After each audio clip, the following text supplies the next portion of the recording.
Hello नमस्कार, स्वागत है आप सभी का आपके अपने यूट्यूब चैनल विद्या जोन पर। साथियों, आज अपन बात करेंगे करंट अफेयर से संबंधित। करंट अफेयर काफ़ी प्रश्न बनेंगे करंट अफेयर से। अपन जनवरी 2022 से लेकर के आज तक जो भी करंट अफेयर बना है उन सबको कवर करेंगे, लेकिन धीरे धीरे करके करेंगे। एक साथ खाया हुआ मुश्किल से पचता है, थोड़ी पचने में मुश्किल होती है, तो अपन क्या है धीरे धीरे करके खाएंगे तो आसानी से पच जाएगा, है ना। लेकिन पूरा जरूर कर लेंगे अपन, कोई दिक्कत नहीं है। अभी अपने पास टाइम है ना। ज़्यादा तो टाइम नहीं है, लेकिन करंट अफेयर कवर कर सकें इतना अपने पास टाइम है। महत्वपूर्ण ही कवर करेंगे, और पूरा पूरा चांस है कि उनमें से ही आपके करंट अफेयर कवर हो जाएगा, है ना। तो चलिए शुरू करते हैं अपन आज की क्लास को। आज का पहला प्रश्न है, 24 अप्रैल 2022 को स्काउट गाइड राष्ट्रीय जनजाति महोत्सव राजस्थान के किस जिले में आयोजित किया गया। स्काउट गाइड राष्ट्रीय जनजाति महोत्सव है, वो कहाँ पर आयोजित किया गया राजस्थान में, तो ये राजस्थान के बांसवाड़ा जिले में आयोजित किया गया। ठीक है, ए ऑप्शन आपके बिल्कुल करेक्ट हो जाएगा। एक बात बताता हूँ मैं आपको, जैसे कोई भी नया हो रहा है और कुछ इनोवेटिव हो रहा है, कुछ स्थापित हो रहा है, और आपके दो ऑप्शन तो कट जाए, फिर दो ऑप्शन रहे जिसमें एक ऑप्शन तो जोधपुर हो और एक कोई ऑप्शन अलग हो कि आपको लगे कि ये तो नहीं हो सकता, तो फिर आपको जोधपुर कर देना चाहिए वहां पर, क्योंकि ज्यादातर आपके जोधपुर से संबंधित योजनाएं ज्यादा है ना। सभी में हर बार ऐसा नहीं होगा, लेकिन ऐसा हो सकता है। जब आप फंस जाएं तो जोधपुर को क्लिक कर सकते हैं। आगे बढ़ते हैं। अगला प्रश्न देखिए, यहाँ पर है, Rajiv Gandhi fintech digital institute की स्थापना किस जिले में की जाएगी। तो ये प्रश्न आ भी चुका है। तो Rajiv Gandhi fintech digital institute की बात करें तो ये जोधपुर में स्थापित किया जाएगा। बी ऑप्शन आपका बिल्कुल करेक्ट आंसर हो जाएगा। इसमें मुख्यमंत्री अशोक गहलोत के द्वारा 21 अप्रैल 2022 को 672 करोड़ की राशि भी आवंटित की जा चुकी है। आगे बढ़ते हैं। अगला प्रश्न देखो, हाल ही में नवगठित राजस्थान राज्य समाज कल्याण बोर्ड का अध्यक्ष किसे नियुक्त किया गया है। राजस्थान राज्य समाज कल्याण बोर्ड ये नया गठित हुआ है, इसका अध्यक्ष किसे नियुक्त किया गया है। तो इसका अध्यक्ष नियुक्त किया है डॉक्टर अर्चना शर्मा को। इसको अर्चना शर्मा को इसका जो है अध्यक्ष नियुक्त किया गया है। ठीक है, आगे बढ़ते हैं। अगला है आपके सामने, हाल ही में किस भौतिकविद ने राज्यपाल कलराज मिश्र को अपने हिंदी में अनुवादित पुस्तक का नाम है आइंस्टीन के चमत्कार का वर्ष। पुस्तक का क्या नाम है, आइंस्टीन के चमत्कार का वर्ष। इसकी फोटोकॉपी है वो भेंट की है राज्यपाल को, यानी कि इनकी एक कॉपी है इस पुस्तक की वो भेंट की। पुस्तक के लेखक कौन है वो आपको बताना है। राज्यपाल कलराज मिश्र को ये भेंट की गई है। तो इस पुस्तक के लेखक हैं श्री अजय घटक। कौन है, अजय घटक इसके लेखक हैं। आगे बढ़ते हैं। अगला प्रश्न आपके सामने है कि मुख्यमंत्री अशोक गहलोत द्वारा 27 मार्च 2022 को हाईटेक एग्री एक्सपो 2022 यानी कि कृषि मेले 2022 का उद्घाटन कहाँ किया गया। तो ये आपके श्री कर्ण नरेंद्र कृषि विश्वविद्यालय जोबनेर जयपुर में किया गया। बी ऑप्शन बिल्कुल आपके करेक्ट हो जाएगा। आगे बढ़ते हैं। अगला प्रश्न आपके सामने है, 25 मार्च 2022 को राजस्थान के किस जिले में 21वीं राष्ट्रीय पैरा स्विमिंग चैंपियनशिप शुरू हुई है। 21वीं राष्ट्रीय पैरा चैंपियनशिप है, कौन सी चैंपियनशिप है, स्विमिंग की चैंपियनशिप है। कहां पर शुरू हुई है, तो झीलों की नगरी उदयपुर में। जहां भाई पानी होगा वहीं तो स्विम करेंगे, तैरेंगे कहां पर पानी में तो तैरेंगे। तो उदयपुर बिल्कुल आपका करेक्ट आंसर हो जाएगा। ऐसे याद रख सकते हैं ना, वैसे इसका कोई संबंध नहीं है वैसे। अगला है कि 24 अप्रैल 2022 को लता दीनानाथ मंगेशकर पुरस्कार पहला, कौन सा है, पहला है लता दीनानाथ मंगेशकर पुरस्कार। ये किसे दिया गया, तो ये दिया गया आप नरेंद्र मोदी को। नरेंद्र मोदी कौन है, आपने भारत के प्रधानमंत्री, आप जानते ही हैं। कौन नहीं जानता, ये पूछना चाहिए था मेरे को वैसे तो 24 अप्रैल 2022 को पहला लता दीनानाथ मंगेशकर पुरस्कार है और नरेंद्र मोदी को दिया गया। अगला प्रश्न देखो, हाल ही में नीति आयोग का नया उपाध्यक्ष किसे नियुक्त किया गया। नीति आयोग का कैसा उपाध्यक्ष, नया। तो नीति आयोग का अध्यक्ष कौन है, ये मेरे को बता दीजिए आप, मैं आपको उपाध्यक्ष बता देता हूँ। तो उपाध्यक्ष किसे नियुक्त किया गया, क्या राजीव कुमार, नहीं, राजीव कुमार के स्थान पर किसको नियुक्त किया गया, सुमन बेरी को नियुक्त किया गया है। सी ऑप्शन बिल्कुल आपका करेक्ट हो जाएगा। अगला प्रश्न देखिए।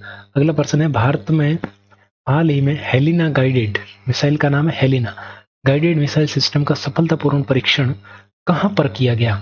तो ये किया गया साथियों पोखरण रेंज राजस्थान में। तो ये ऐसा ही प्रश्न बनेगा जो राजस्थान से संबंधित हो, भारत का हो, राजस्थान से संबंधित हो, या फिर कोई ऐसा अंतर्राष्ट्रीय प्रश्न या अंतर्राष्ट्रीय घटना जिसका संबंध राजस्थान से हो, तो उसका ज्यादा चांस बनता है कि वो प्रश्न पहले बनेगा आपके, है ना। तो पोखरण रेंज राजस्थान में इसका सफलतापूर्ण परीक्षण किया गया। अगला है कि वह राज्य जिसकी कांगड़ा चाय को हाल ही में यूरोपीय आयोग से जीआई टैग दिया गया है। तो जीआई टैग की बात करें तो साथियों ये आपकी कांगड़ा चाय कहाँ की है जिसको जीआई टैग मिला? ये हिमाचल प्रदेश की है। ए ऑप्शन बिल्कुल आपके करेक्ट हो जाएगा। राजस्थान का लेटेस्ट जीआई टैग कौन सा है? तो सोजत की मेहंदी है। आगे बढ़ते हैं। अगला प्रश्न देखो, वह देश जिसे हाल ही में 2026 के राष्ट्रमंडल खेलों की मेजबानी दी गई है। 2026 के राष्ट्रमंडल खेल कहाँ आयोजित होंगे? इसकी मेजबानी किसको दी गई है? तो इसकी मेजबानी दी गई ऑस्ट्रेलिया को। ये ऑप्शन बिल्कुल आपके करेक्ट हो जाएगा। कौन सा ऑप्शन? ए ऑप्शन, ऑस्ट्रेलिया बिल्कुल करेक्ट हो जाएगा। आगे बढ़ते हैं। अगला है, हाल ही में आईपीएल के इतिहास में सबसे तेज 100 छक्के लगाने वाला भारतीय खिलाड़ी कौन बना है? सबसे तेज 100 छक्के लगाने वाला भारतीय खिलाड़ी कौन है? तो ये है भाई हार्दिक पांड्या। कौन है? हार्दिक पांड्या बन गए हैं सबसे तेज 100 छक्के लगाने वाले भारतीय खिलाड़ी। आगे बढ़ते हैं। अगला प्रश्न देखिए आपके सामने है, हाल ही में भारत में 2023 में प्रस्तावित G20 सम्मेलन का समन्वयक किसे नियुक्त किया गया है? ये क्या है? समन्वयक है। समन्वयक किसको नियुक्त किया गया है ये आपसे पूछा जा रहा है। तो ये आपके किसको नियुक्त किया गया है? हर्षवर्धन श्रृंगला को नियुक्त किया गया है। इसको हर्षवर्धन श्रृंगला। तो आपके सी ऑप्शन बिल्कुल आपका करेक्ट हो जाएगा। आगे बढ़ते हैं। अगला प्रश्न आपके सामने है, हाल ही में T20 क्रिकेट में 10,000 रन पूरे करने वाला दूसरा भारतीय बल्लेबाज कौन बना है?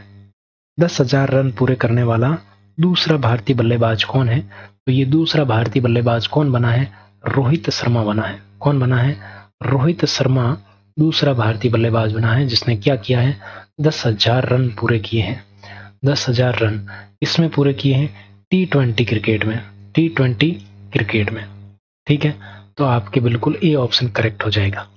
आगे बढ़ते हैं। अगला प्रश्न देखिए, हाल ही में केंद्रीय मंत्रिमंडल ने अटल इनोवेशन मिशन, कौन सा मिशन है? अटल इनोवेशन मिशन की निरंतरता को कब तक के लिए मंजूरी दे दी है? यानी कि कब तक ले आगे बढ़ाया गया?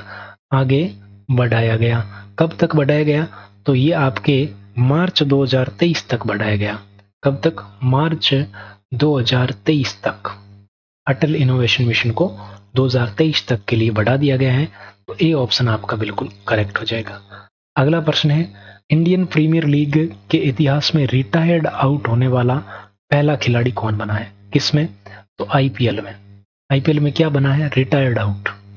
रिटायर्ड आउट होने वाला खिलाड़ी, रिटायर्ड आउट होने वाला फर्स्ट खिलाड़ी, पहला खिलाड़ी कौन बना है ये आपको बताना है।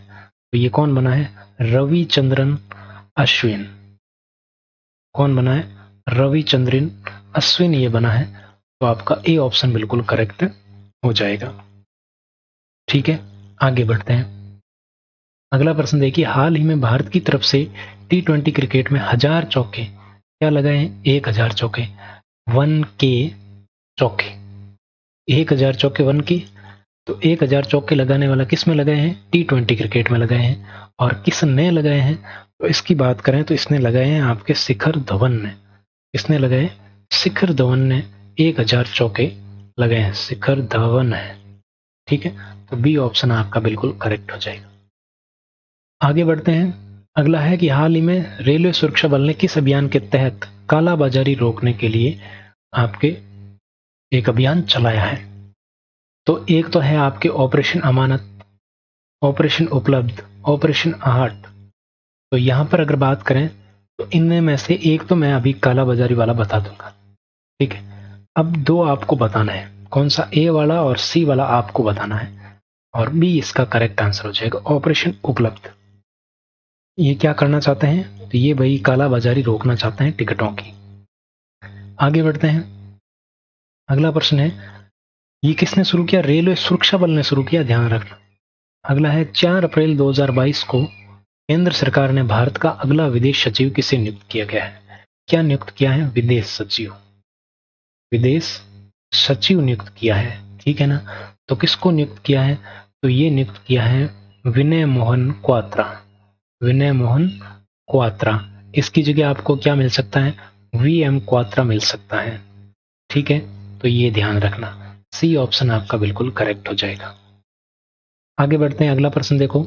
महिला सशक्तिकरण और लैंगिक समानता के लिए संयुक्त राष्ट्र एजेंसी, एजेंसी कौन सी है? UN women. कौन सी एजेंसी है?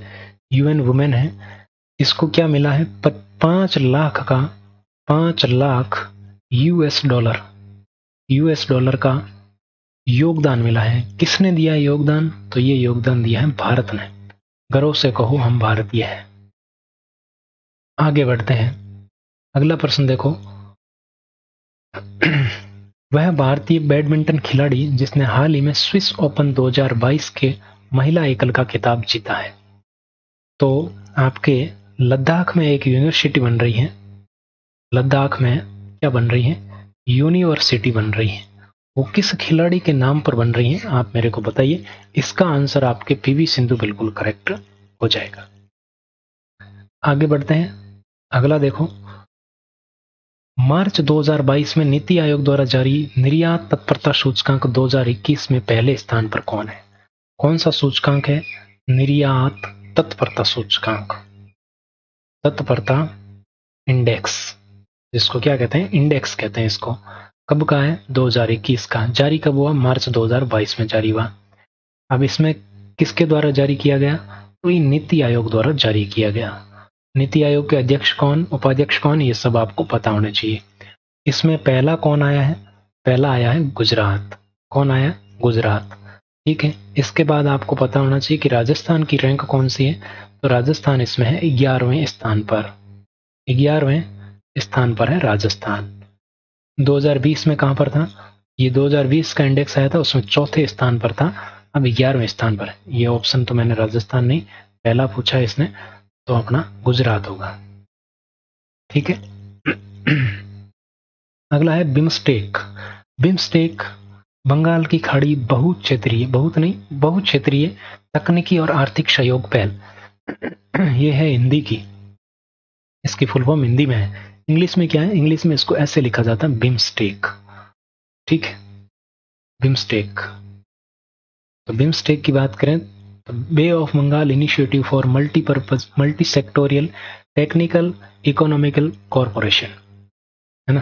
तो ये आपके इसकी इंग्लिश में होती है। अब देखो, 5वां शिखर सम्मेलन है, वर्चुअली कहाँ आयोजित किया गया? ये आपसे पूछा जा रहा है। तो ये वर्चुअली आपके श्रीलंका में आयोजित किया गया। सी ऑप्शन बिल्कुल आपके करेक्ट हो जाएगा। अगला प्रश्न देखो। राजस्थान वित्त आयोग के अध्यक्ष प्रद्युमन सिंह द्वारा राजस्थान विश्वविद्यालय की किस त्रैमासिक पत्रिका का विमोचन किया गया? त्रैमासिक पत्रिका का नाम आपको बताना है कि त्रैमासिक पत्रिका का नाम क्या है ना, ये आपको बताना है। त्रैमासिक पत्रिका का नाम क्या है? तो देखिए, यहां पर आपके सामने बात करें राजस्थान विश्वविद्यालय की, तो त्रैमासिक पत्रिका का नाम है आपके the economic bulletin. B option आपका बिल्कुल करेक्ट हो जाएगा। आगे बढ़ते हैं, अगला है राजस्थान विधानसभा अध्यक्ष डॉक्टर सीपी जोशी के द्वारा गठित जनलेखा समिति। कौन सी समिति? जनलेखा समिति। ध्यान रखना, जनलेखा समिति। इसका सभापति किसे नियुक्त किया गया है? इसके सभापति की अगर बात करें तो जनलेखा समिति गठित किसके द्वारा? सीपी जोशी के द्वारा। और इसका सभापति है वो किसको नियुक्त किया? श्री गुलाब चंद कटारिया को नियुक्त किया गया, ध्यान रखना। आगे बढ़ते हैं, अगला प्रश्न देखो। उड़ान एक मजबूर बच्चे की, उड़ान एक मजबूर बच्चे की ये पुस्तक है, और इस पुस्तक के लेखक कौन है ये आपको बताना है। तो इस पुस्तक के लेखक है मिथिलेश तिवारी। किरण बेदी की पुस्तक है फियरलेस गवर्नेंस, फियरलेस गवर्नमेंट। तो ये फियरलेस गवर्नमेंट। आगे बढ़ते हैं, अगला प्रश्न देखो। आगे है, हाल ही में भारत के किन 2 शहरों को संयुक्त राष्ट्र खाद्य और कृषि संगठन तथा आर्बर फाउंडेशन द्वारा tree cities of the world 2021 के रूप में मान्यता दी गई है? कौन सी मान्यता दी गई है? Tree cities of the world 2021। तो ये किन किन शहरों को दी गई है tree cities of the world की उपाधि, मान्यता? तो एक है मुंबई और एक आपके हैं इसमें हैदराबाद। मुंबई और हैदराबाद को दिया गया। ये ऑप्शन बिल्कुल करेक्ट हो जाएगा। आगे बढ़ते हैं, अगला प्रश्न देखो, राजस्थान के किस व्यक्ति को उपराष्ट्रपति एम वेंकैया नायडू द्वारा लोक संगीत के क्षेत्र में बेहतरीन योगदान के लिए संगीत नाटक अकादमी अवार्ड दिया गया? तो ये दिया गया गाजी खान को। इसको दिया गया? गाजी खान को दिया गया। बी ऑप्शन आपके बिल्कुल करेक्ट हो जाएगा। कौन सा? संगीत नाटक अकादमी। अगला प्रश्न है, हाल ही में इस राज्य में जल मार्ग कॉन्क्लेव 2022 का आयोजन किया गया? तो जल मार्ग कॉन्क्लेव 2022 की अगर बात करें तो इसका आयोजन असम में किया गया। कहां पर? असम में किया गया। आगे बढ़ते हैं, अगला प्रश्न देखो। अगला प्रश्न है आपके सामने कि भारतीय प्रशासनिक सेवा के वह अधिकारी जिन्होंने राजस्थान में पंचायती राज शासन सचिव के, पंचायती राज आपके सिलेबस में है तो उससे भी ये रिलेट होता है, पद पर कार्यभार ग्रहण किया है? तो बिल्कुल आपके कौन हो जाएंगे? नवीन कुमार जैन। नवीन जैन बिल्कुल आपका करेक्ट आंसर हो जाएगा। तो ये थे साथियों आज का करंट। ये तो था आज का करंट, मतलब आज की क्लास का करंट अफेयर। ऐसे ही 30-30 प्रश्न करके अपन पूरा करंट अफेयर कवर कर लेंगे, ठीक है? तो 30-30 करके मैं 4-5 वीडियो बनाऊंगा, उसमें आपके 150 से 200 प्रश्न आपके होंगे और इन 150 से 200 प्रश्नों में आपके सब कुछ कवर हो जाएगा, कुछ भी पीछे नहीं रहेगा। और हो सकता है, मेरी कोशिश ये रहेगी इंपॉर्टेंट छांट लिए जाए और 100 से 150 में ही समाप्त कर दिया जाएंगे। बहुत सारी चीजें आपके पढ़ी हुई हैं, इसमें से बहुत सारे 95 प्लस आपके पढ़ा हुआ है। उसके बाद में 5% है जो आपको नया मिलेगा, है ना? क्यों मिलेगा? क्योंकि करंट अफेयर है, वो हर कोई पढ़ता रहता है, न्यूज वगैरह देखते रहते हैं, तो अपने कवर हो जाता है, उससे कोई दिक्कत वाली बात है नहीं। तो ज़्यादा टेंशन लेने की जरूरत नहीं है। प्रश्न पेपर के लेवल के बारे में भी ज़्यादा टेंशन नहीं लेनी है, जैसा भी आएगा देखा जाएगा, है ना? कोई दिक्कत नहीं है। अभी अपनी तैयारी पे फोकस करो, बस जितना हो सके उसको रिवाइज करो। और अभी एक आधा जो सरल टॉपिक है और आपने अभी तक नहीं पढ़ा है तो उसको आप पढ़ सकते हैं, लेकिन हार्ड टॉपिक अब ना उठाएं, क्योंकि उसके ज़्यादा समझ में कम आएगा, टेंशन ज़्यादा होगी। तो इसलिए आप इजी टॉपिक है तो उठा लीजिए नया, नहीं तो रिवीजन कीजिए, है ना? प्रैक्टिस कीजिए, रिवीजन कीजिए। ऑनलाइन टेस्ट का ज़्यादा फायदा नहीं है, टाइम तो कम लगता है उसमें, लेकिन उसका ज़्यादा फायदा नहीं होता है। टेस्ट अपने ऑफलाइन तरीके से ही दें तो ज़्यादा बेहतर होगा। कोई बुक खरीद लीजिए मॉडल पेपर की, किसी की भी खरीद लीजिए, उससे कोई फर्क नहीं पड़ता, है ना? मॉडल पेपर का मतलब होता है आपको प्रैक्टिस करवाना और ये बताना कि पैटर्न ये रहेगा। स्तर तो कहीं भी जा सकता है भैया, कोई इससे ये नहीं कह सकता कि इसमें से ही प्रश्न आएंगे, इसी मॉडल पेपर में से प्रश्न आएंगे, ऐसा तो कोई कह ही नहीं सकता। अगर वो कह रहा है तो मतलब कुछ न कुछ फिर अलग हो सकता है उसके साथ, है ना? उसके कोई होगा मतलब, तो वो कह सकता है कि इसी में से आएगा, आपके इसी मॉडल पेपर में से आएगा, बाकी ऐसा कोई नहीं कह सकता। चलिए, एनीवे, टेलीग्राम पर नहीं जुड़े हैं तो जुड़ जाइए, पीडीएफ वगैरह वहां पर आपको मिल जाएगी। बाकी मिलते हैं नेक्स्ट वीडियो में। Thank you so much. कोई सुझाव हो तो कमेंट करके बता सकते हैं।